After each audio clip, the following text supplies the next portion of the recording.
Next, your next speaker is a U.S. Army veteran, and he has studied computers since he was a teenager. And he started his career in information security as a system network administrator in 2008. Formerly, he helped host the ISD Podcast and is currently a security goon at DEF CON and DERBYCON. He has assisted in reporting vulnerabilities to websites, and today he will be telling you how he found an information disclosure vulnerability within a government training website and was able to disclose that vulnerability to a government employee with no repercussions and a giant thank you. Speaking about how he hacked the feds and got away with it, please help me welcome Stephen Hatfield.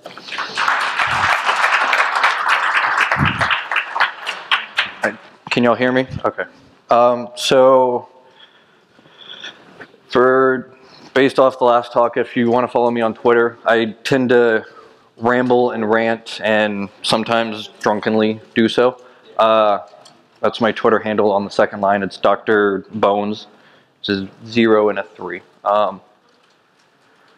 So basic topics, run through legal disclaimer, do a quick explanation, walk through ways to improve for the government employees and the government themselves, and kind of do a wrap-up summary. So I was approved to talk here by my employer, which is Dell. None of what I'm doing directly correlates with Dell, so on and so forth. All of this is just kind of, it doesn't really mean a lot at the end of the day. So, explanation. This is the website. I'm not going to name the website because the vulnerability still exists. I reported this back in July, and they still haven't fixed the stupid vulnerability. If you know what this is, okay. If you don't know what it is, I'll be happy to, if you are a government employee and you want to help try and get this reported, I'll be happy to talk to you after this. But this is the logo from the main website. As you can tell, Department of Homeland Security. You have to have an active login for it. And basically, I kind of like to hoard training material. So anything through TRAINACE, Cybrary.IT is a brand new one that just started up. Security Tube, you name it. I tend to kind of hoard it and keep it on external hard drives so I have it anytime I want to go brush up on new material. Well, this one I started playing with when I was in the service. And they have a lot of really relevant material from IPv6 security, basic A+, Network Plus, Security Plus, CEH, CISSA, I mean pretty much everything ISC squared related, even malware analysis, malware forensics, and all kinds of just different tracks and topics to talk about. Well, back in July, got a little interested and said, hey, I wonder if there's a way that these could be downloaded, just so that I could keep them locally rather than having to go back in and log into the website because I work for Dell, I'm not a government employee anymore. Come to find out, going through just the source code on the website, just the basic HTML, they allow you to directly see the full path and disclosure of where the video is rather than doing something like Cybrary does and CBT Nuggets and other websites to where they really encode that down so you can't find it. And it's extremely difficult and you have to use extensions or go through a third-party website to actually get that downloaded. Along with that, all the PDFs are downloadable. All the SRTs, which are the subtitles, excuse me, for each video is downloadable. And basically, I was able to take wget, unauthenticated, even though it's a required authentication government website, download all the material just using the wget pull and got access to everything they had. And that's literally the explanation of what I did. I know there are some contractors here. I'm honestly surprised I have not been stopped from giving this talk at this point. I'm kind of glad I made it on stage and didn't get arrested because I have plans tonight. But yeah. So a little bit of a walkthrough. So I decided this slide deck was made this week. Like I said, it's still not fixed yet. I I've taken out a lot of the material, but for the walkthrough, I'll use the CEH version 7 course. So that's the actual course description from the website. And then you'll have the overview in each little course, and then you get a download with a PDF. And this is what I was talking about. So basically, you can right-click on the download, find the .pdf file path, and just go down and download them manually if you want, because they offer it. Or you can scrape the website real quick from the code and pull everything together and throw it into a wget and do it unauthenticated. When you start looking at the actual, that's how you do it. No, okay. So when you start actually looking at these, which we'll go into a little bit later, these are all URLs that pop up into a second window. Each one of those are just index1.html, index2.html, and so on. When you look at the source code on that, you start seeing, okay, there's nothing really relevant unless you're using something like Chrome, to where you look at the actual source code of the video player itself, and that's where you can find .mp4 files and .srt files, which, in my opinion, shouldn't really be there. So I'm obfuscating the URL, obviously, because I don't want to disclose the website name, but this is literally how they break it down. So D01, S01, T01, step.pdf, and then 112, and 113, and 114. It'll go all the way down to these kind of weird names, Demo3 SQL injection. But literally what you can do is take 111, 112, 113, 114, all the way down to what I did was 15. And then I went 121, 123, and I did that to 15, and then I did the 1 and then 2 and then 3 all the way down to 15. And it's going to throw up a ton of 404s when you're wgetting, and that should throw up red flags from a logging sense if they're paying attention to the logs, which obviously they haven't been very much. Otherwise, I probably would have gotten visited by some feds. So general file structure, course, videos, PDF, CEH version 7. And then you can guess the rest of the file structure based off of that. It's going to be extremely similar to that. And then launcher.php course goes into the specifics of how everything's broken down. This is the actual screenshot of what the video is. Most of these folks, I'm guessing, are probably government contractors, government employees, something along those lines. The guy giving the presentation is a CERT guy. It's all Software Engineering Institute, Carnegie Mellon, copyrighted, so on and so forth.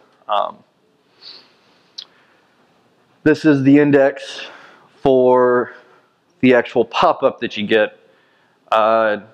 So just general page source, it's a bunch of random coding that they threw together. Nothing in here is really that specific, so nothing you could really want to use. But, like I was saying, when you actually look at the source code, you'll get container1.htm, and then source equals videos mp4 CEH 111 step, 112 step, and so on. So all you have to do, and then same thing, videos, instead of mp4, it's SRT D11 or D1S1T1 step. All you have to do is change a little bit of the URL structure and the file names to match that same format, and you're just replicating the same data, but for the SRT, the PDF, and the MP4 file. So again, this is where it's just explaining the familiarity. And this was me taking it, instead of getting the index1.htm, I took that direct MP4 link, tried throwing it in my browser, and sure enough, instead of getting a pop-up, it just went straight to the video. So the .mp4s play in your browser instead of, and you can take it into separate browsers and take that .mp4, take it into a completely separate browser, and all it's going to do is just pop up with the video, no authentication required. So anybody can go log in, or not log in, but click the link and it's going to work. So this is video 2, same thing, and this was just me doing URL tampering. So I didn't go into the second course and click on that and so on and so forth. I just literally went in and said, okay, 111, let's try 112. And then let's try 113. And the videos just kept coming up. And that's number 3. So this is my wget. As you can see, I've blacked this out on purpose. But all I did was throw up a Kali virtual machine, wget the website .mp4 for the file, and there's no, I mean, this is the proof right here. There's no authentication, no nothing. Was able to resolve it, connect to the port, and it pulled it. And I stopped it before it actually downloaded, but you can see it right there downloading. So, I mean, it's a little quick, but I wanted to take some questions and stuff. I mean, that's the basic walkthrough of it. It's an unauthenticated wget to a federal website that's supposed to not only be secure, but they're letting anybody get access to this. And it's not something that anybody's going to really pay attention to, but what if it was, for instance, OPM, or Experian just got breached with the T-Mobile data? What if it was all the OPM data? Nobody's watching logs, nobody's doing anything on their end, and it's next to impossible to actually reach out and get in touch with someone. Because I tried reaching out through email using Tutanodo, which is a encrypted email service for creating kind of throwaway accounts. And that was just for my protection in case they said, who are you? We're going to come kick down your door kind of thing. I had a little bit of security on my end that I could say, okay, I don't want to talk to you, bye. And try and go about it another way. I reached out to them on Twitter, to FBI, NSA, CIA account, the DHS account, the OPM account, I mean, you name it, and I was reaching out to people, and I was just putting out, even to my friends who were former federal employees or current federal employees, how do I report this? There's no way to report anything to do with like a bug bounty, or there's nothing within the government to actually report this. And so the second, I mean, this is really stupid. This is elementary level security that should be on this website that isn't on the website, and especially with like the OPM breach just happening, you would kind of think the government would be more willing to discuss this. And I mean, we even had our keynote as an FBI agent today. There's nothing here yet. They need people. They need cybersecurity jobs. They need more people. But this is kind of a testament to where they're at currently and why they need people, is they don't have the greatest structure and plan in place yet. So is it just yeah, so it was on that on every course. So it's the website itself is a cybersecurity training website, and I just chose that as the first one. If they did, they're doing a terrible job of following up, because I'm on stage right now. And I reported this at DEF CON to a person I'll cover here in a minute. But I was able to privately disclose it and professionally, and showed them how I did it after DEF CON, and while at DEF CON met them face to face, told them exactly what happened, and it's still out there. So if they're running a honeypot on it, I don't know what their end game is, because it's being talked about right now. So maybe after this talk they'll come arrest me. I don't know. So getting into the reporting, like I said, email. I tried that. reached out to multiple different, like, basic, just kind of like the customer service information help email addresses. There was one directly on the login page that says, if you have any issues or need assistance, reach out to this email. Got no response from that guy. And I think there was actually two, got no response. Tried the FBI, tried a couple of 3 letters, still no response. So I went to Twitter. And this is basically what it's like trying to responsibly disclose vulnerabilities. It's a waiting game and it's a sitting game, and you just sit there twiddling your thumbs. So that was tip number 1. So this is me reaching out to DHS right after they had just, someone had just posted an article about DHS expanding access to virtual cybersecurity training. So on that same thing, I retweeted them, said, hey, you might want to talk to me about your training site security. I have a talk submitted for a vulnerability I found. Got no response back. So TRAINACE, Advanced Sec are the same company overall, but I found a vulnerability in their website also with a friend of mine, and we were working on reporting that with them at the same time that we found this vulnerability. And that one was actually more prevalent and kind of nasty. But so reached out to TRAINACE, Advanced Security, OPM, and then put hashtag the website name. Still waiting for you to contact me. TikTok presentation clock is ticking. And that was me just kind of jabbing at them a little bit, seeing if I can entice them or cause any kind of reaction from them. And you can see this one. So the last one was 22 July when I first reached out. This one's on 26 July. This also got, so this is my second attempt. This also got a favorite and 3 retweets, which means that's 4 more ways they should have been notified, because each one of those would count as another one, I guess. This is a buddy of mine, Smash, from Twitter and conferences.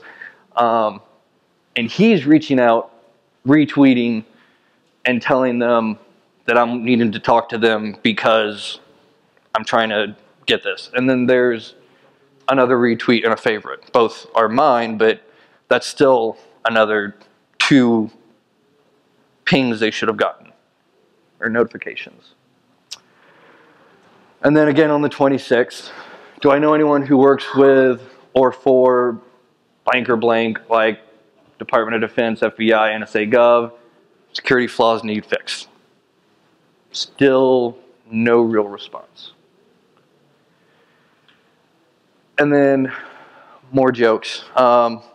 This was after, or right around the time that I was knowing that I'm going to DEF CON, knowing that I'm going to work security, knowing that I know feds at DEF CON. I knew I could at least report it to someone, but I was pretty sure I wasn't even going to make it back from DEF CON for the simple fact that the government really doesn't like you tampering with their websites. Even if it's something on their end that they screwed up, you might get into some legal trouble whenever you do things like this.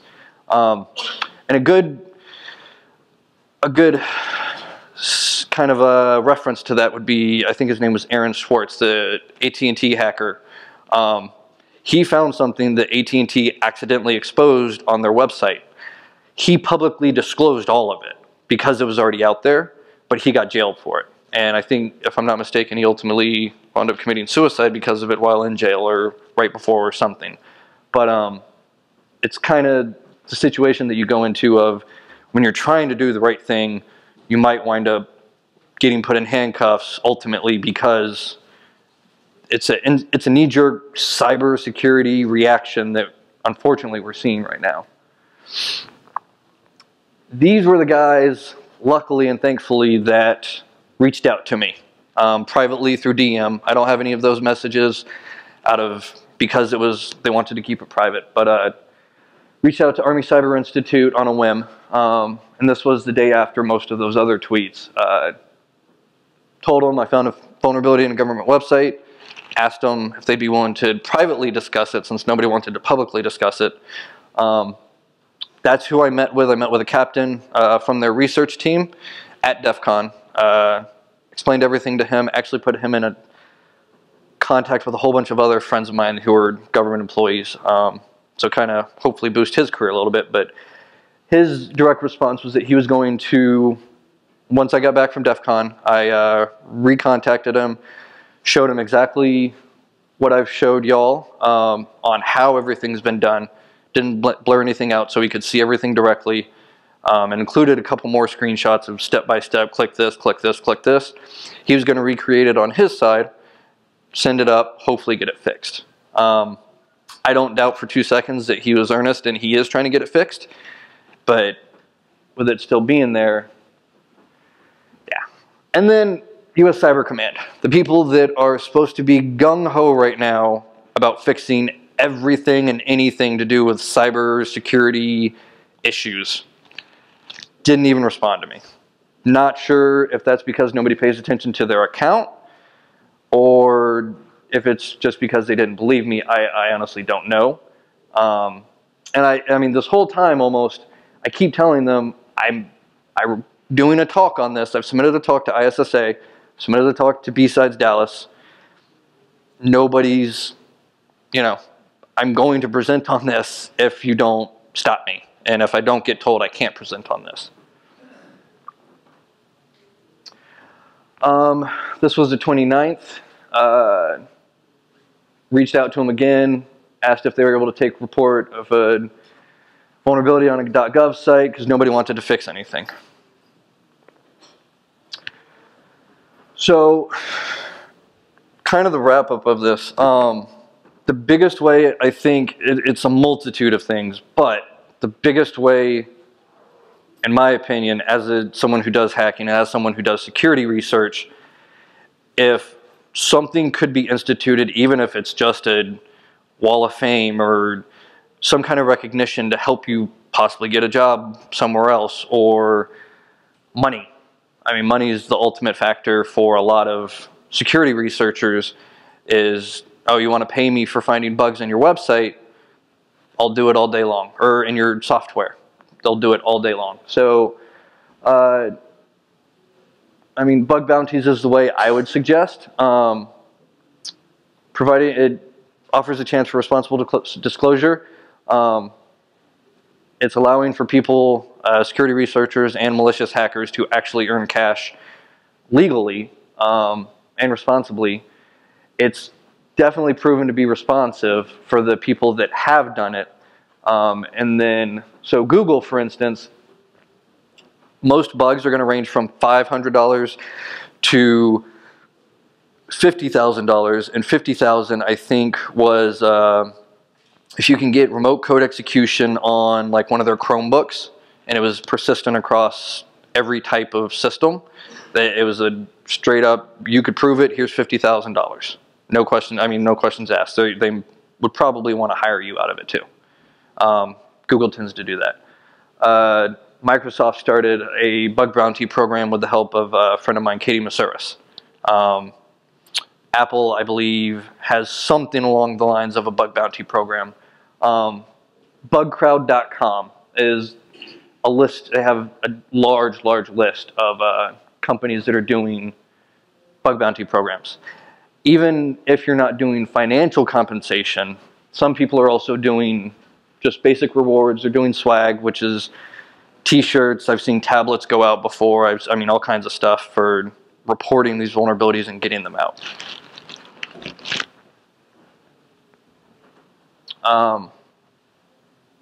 So even if they don't want to do a bug bounty, if, okay, we're in financial constraints, whatever, we can't afford to as the government, well, how about an email account that we can send an email to saying, hey, I found this vulnerability in this website. Don't come throw me in a black van. I want to help. And no recognition needed, no nothing. Just, I want to help, like, for instance, me. Or a Twitter account. Or an anonymous submission program, like the CVE website. That would be a great tool if it were available. But as of right now, I have yet to find anything like that. Doing code audit. One of the biggest issues that is happening right now is the fact that coders are coming out of, and I say this as a former coder, I haven't coded in a long time, but coders are coming out of high school and college now with the ability to code, but they're not coding securely.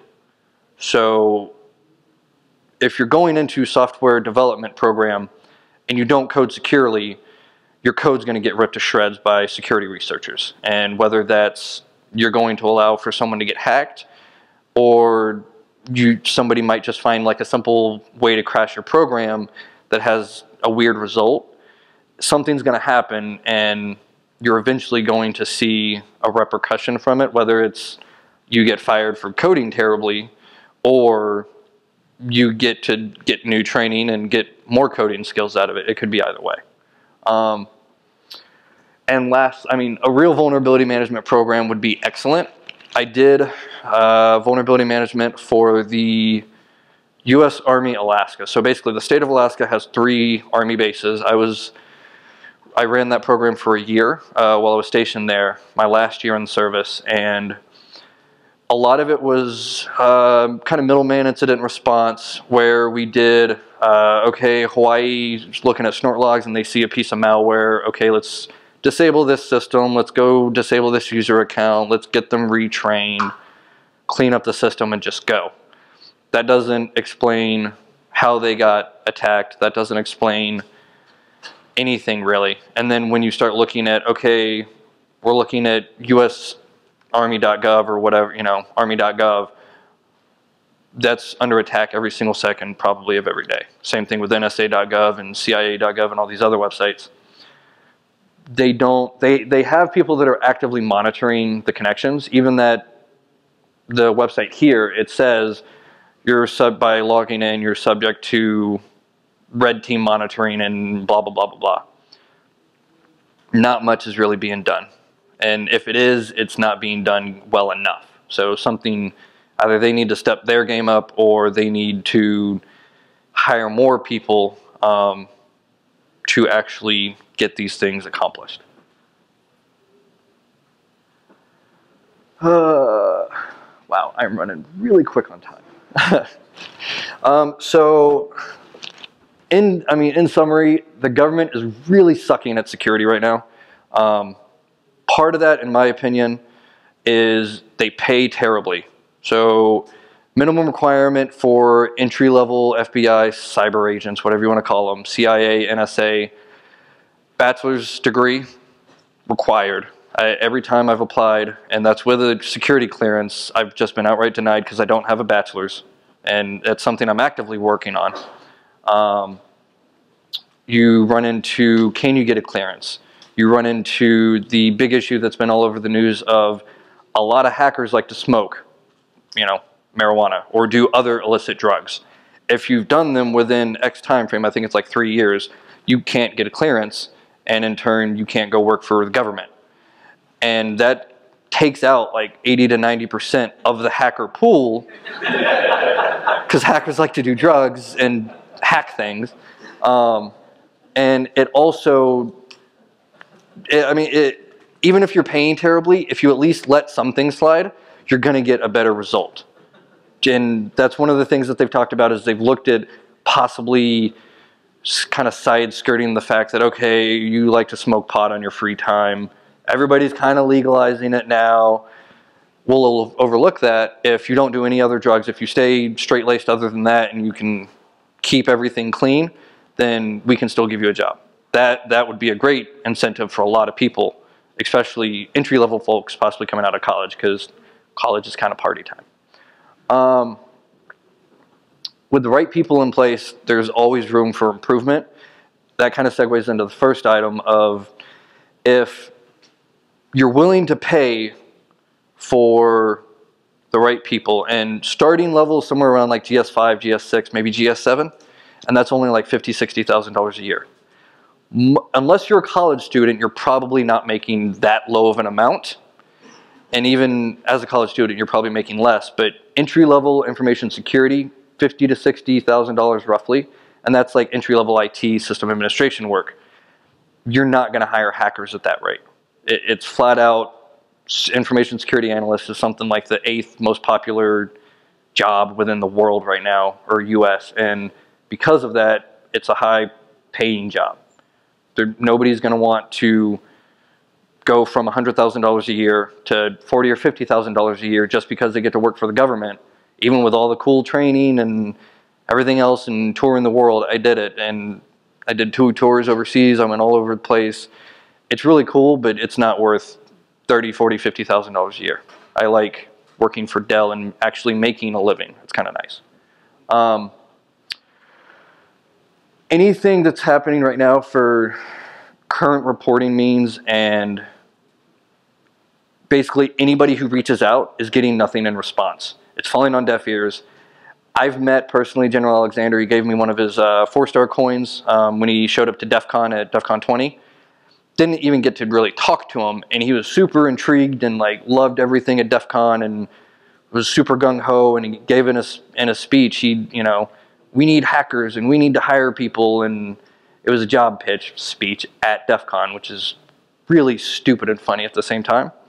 But if you know the DEF CON mindset, you understand that. But it's when they're reaching out and they're trying to tell people we need this, but they're not either giving anything in return, or they're not allowing for current researchers to report things legally without any repercussion. That's one of the biggest issues, is if you're going to report a government vulnerability, you never know what's going to happen. And because of that, nobody really reports this stuff. And the same goes for, like whenever I reported the vulnerability to TRAINACE and Cybrary.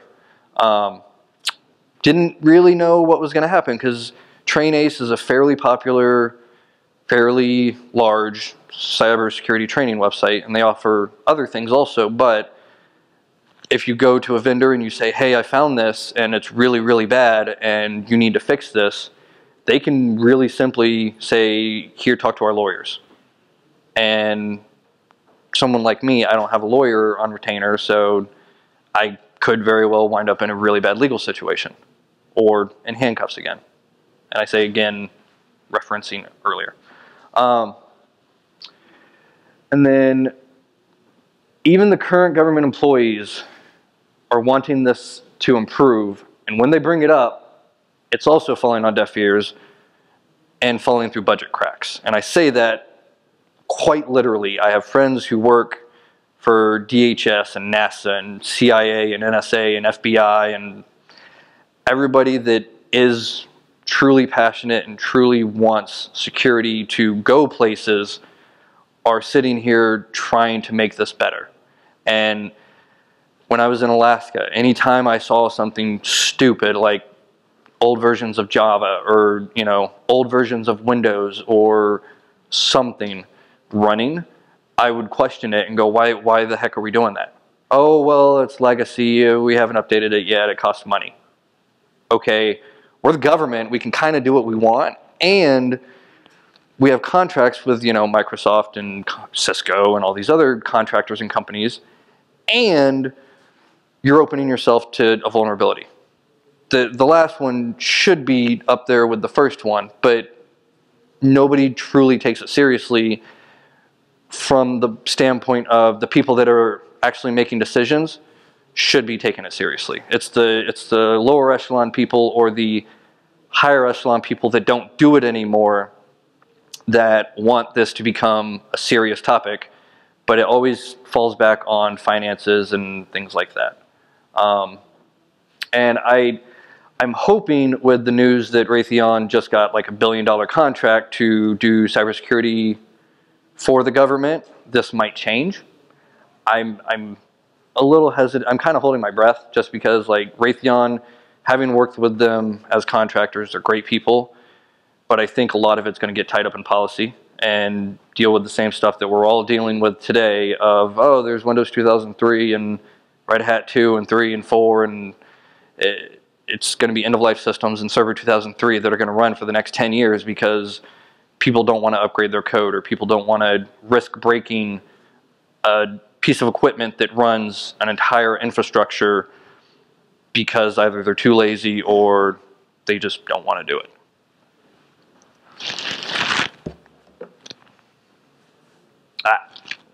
Any question? I'm sure people have questions. Yes.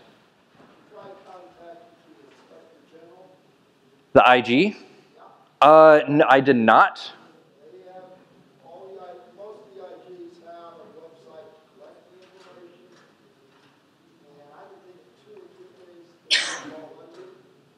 Okay.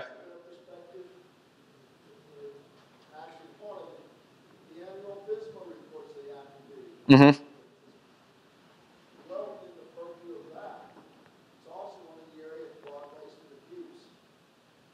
Okay. No, I understand. I'm not dismissing it at all.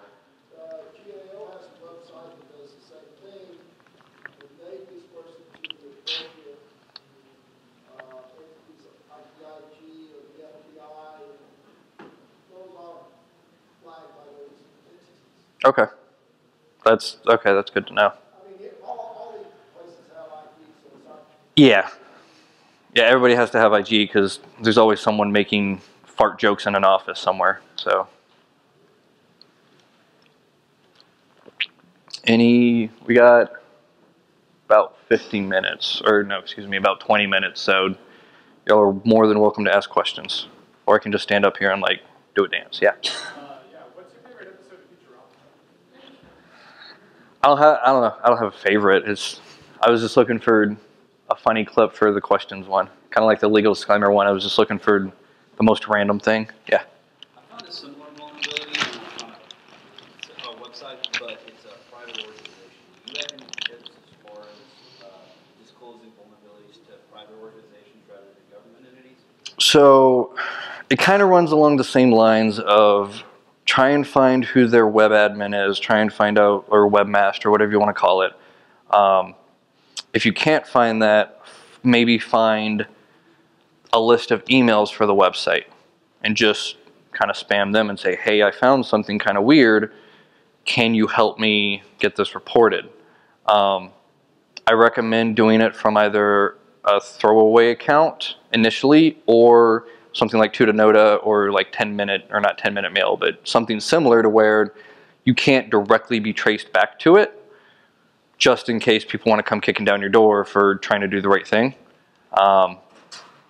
But yeah, I mean, there's no one entity yet that will directly take everything and then report it to the company. There's HackerOne, which is kind of like that, but they're very much business oriented and wanting to sell their services and assist in creating bug bounty programs for companies.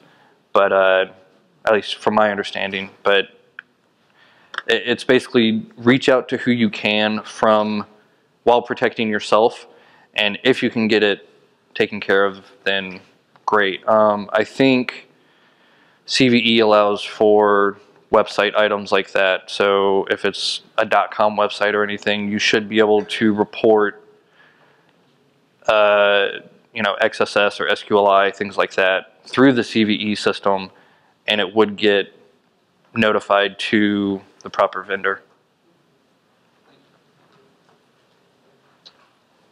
Anybody else?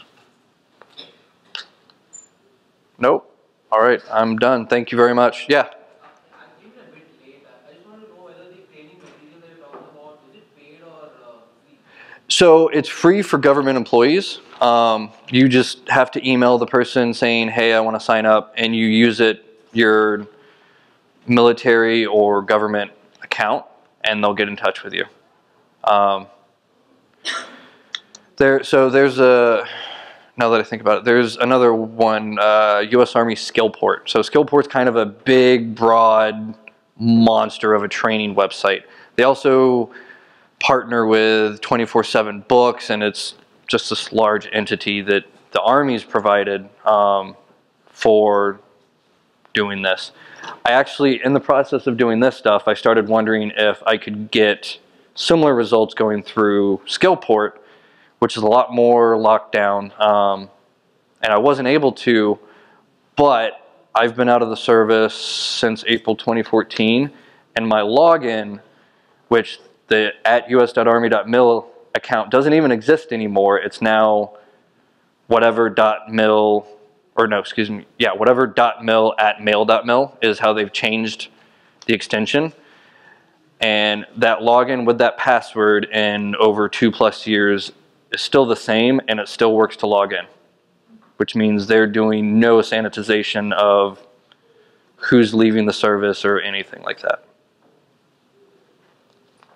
Any other questions? All right, thank you.